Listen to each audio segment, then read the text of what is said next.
મિત્રો આજ હું આવ્યો છું ભચાઉ રવિન્દ્રભાઈ ગામી. તમે અહીંયા કેટલી ગાયો રાખો છો? અત્યારે મારી પાસે ટોટલ 25 મોટી ગાયો છે એમાં અને 10 નાની ગાયો છે, એટલે ટોટલ 35 નાના મોટા વાછડી વાછડા બધા થઈને છે. અહીંયા કઈ નસલની ગાયો છે તમારી? આ બધી કાંકરેજ નસલની ગાયો છે, એકદમ તેજ. કાંકરેજની ઓળખ એટલે તેજ. ઘી કેવી રીતે બનાવો? ઘી અમે અત્યારે બનાવીએ છીએ વલોણા પદ્ધતિથી બનાવીએ છીએ. ગાય સાથે જોડાઈને પણ સારામાં સારો રોજગાર થાય એવું કચ્છની અંદર હજારો ગોપાલકો છે, એવા લાખો ગોપાલકો કહી શકાય કે જેના આંગણામાં 20થી લઈ અને 2000 સુધી ગાયો છે. અને આજે પણ એ ગાયોની સાથે જીવન વિતાવે છે. આજે પણ એમણે લાઇટ નથી જોઈ, આજે પણ એમણે વીજળી સ્કૂલ નથી જોઈ, આજે પણ ગેસનો ચૂલો નથી જોયો, એવા પણ કચ્છમાં હજી પરિવાર છે.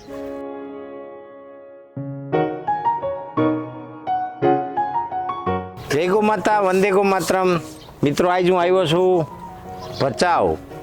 ભચાઉમાં અમારા ખેડૂત મિત્ર એક, શું નામ તમારું? રવિન્દ્રભાઈ મંજીભાઈ ગામી.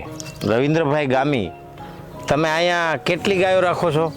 અત્યારે મારી પાસે ટોટલ 25 મોટી ગાયો છે એમાં અને 10 નાની ગાયો છે, એટલે ટોટલ 35 નાના મોટા વાછડી વાછડા બધા થઈને છે. બહુ સરસ. તો આવો આપણે ગાયો જોઈએ અને ગાયો જોતા જોતા એમની પાસેથી જાણીએ કે કચ્છમાં તેઓ શું શું કરે છે. અહીંયા કઈ નસલની ગાયો છે તમારી? આ બધી કાંકરેજ નસલની ગાયો છે. વાહ, બહુ સરસ.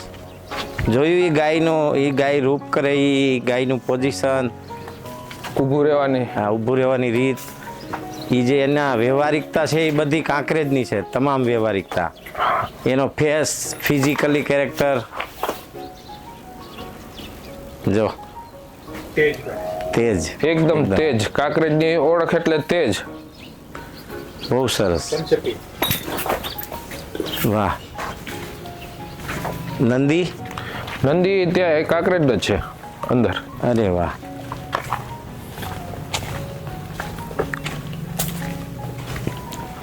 તો અહીંયા કેટલી જમીન છે તમારી? ટોટલ મારી પાસે 50 એકર જમીન છે. અને એમાં ગાય આધારિત ખેતી કેટલી કરો છો?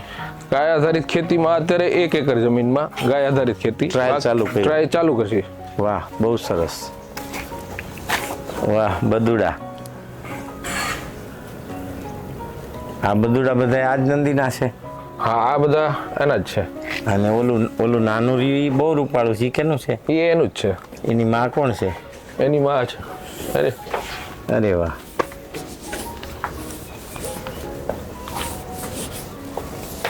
આની માં છે બીજા નંબરની, ઓલી વ્હાઈટ સફેદ રહી ને એની બાજુવાળી, આ એની માં છે. એ વાછડી છે કે વાછડો છે? સફેદ વાછડી છે.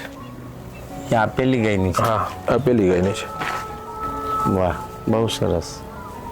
અને બીજી શું પ્રોડક્ટ બનાવો છો તમે? અત્યારે અમે પ્રોડક્ટમાં એક તો અમારી જે બ્રાન્ડ ચલાવી છે, ગામીજી કરીને બ્રાન્ડ ચલાવી છે, અને એ ગામીજીની બ્રાન્ડથી અમે કાંકરેજ ગૌ માતાનું ઘી વેચીએ છીએ, સાથે બીજી ગૌશાળામાંથી પણ ઘી આવે છે, એટલે ઘી બનાવીને વેચીએ છીએ, અને સાથે એની છાશનું પેકિંગ કરીએ છીએ. એટલે છાશના પાઉચ પેકિંગ કરી અને ઘી કેવી રીતે બનાવો? ઘી અમે અત્યારે બનાવીએ છીએ વલોણા પદ્ધતિથી બનાવીએ છીએ, મોટરથી. આગળ પાછળ ફરવા વાળું કે એક સાઈડ ફરવા વાળું? ના, એ એક સાઈડ ફર્યા વાળું છે. અચ્છા, બહુ સરસ. અને એ ઘી કોઈને મેળવવું હોય તો તમારો કેવી રીતે સંપર્ક કરે? ઘી મેળવવું હોય તો અમારી વેબસાઇટ છે www.gamiji.in કરીને, અને એનાથી પણ એ ખરીદી કરી શકે છે. સાથે ડાયરેક્ટ ફોન નંબરથી પણ સંપર્ક કરી શકે છે. તમારો નંબર બોલો. મારો નંબર છે 99258 55008 992558 55008. વાહ, બહુ સરસ. મિત્રો, ગાય, ગામડું અને ખેતી, ગાય સાથે જોડાઈને પણ સારામાં સારો રોજગાર થાય એવું કચ્છની અંદર હજારો ગોપાલકો છે, એવા લાખો ગોપાલકો કહી શકાય કે જેના આંગણામાં 20થી લઈ અને 2000 સુધી ગાયો છે. અને આજે પણ એ ગાયોની સાથે જીવન વિતાવે છે.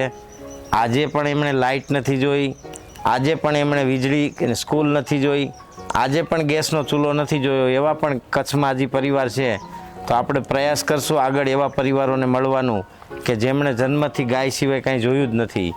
અને તમે આ ભાઈનું કાંઈ પ્રોડક્ટ ખરીદવા માગો તો એમની વેબસાઇટ પણ છે અને એમનો ફોન નંબર પણ છે.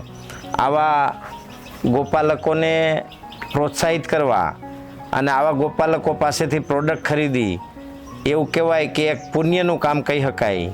તો મિત્રો, જ્યાં તમને જીવનમાં અવસર મળે ત્યાં આવા લોકો અને ગોપાલકો સાથે જોડાવ. તમે જે જગ્યાએ રહેતા હોય એ જગ્યાએથી ગોપાલકો સાથે જોડાવ.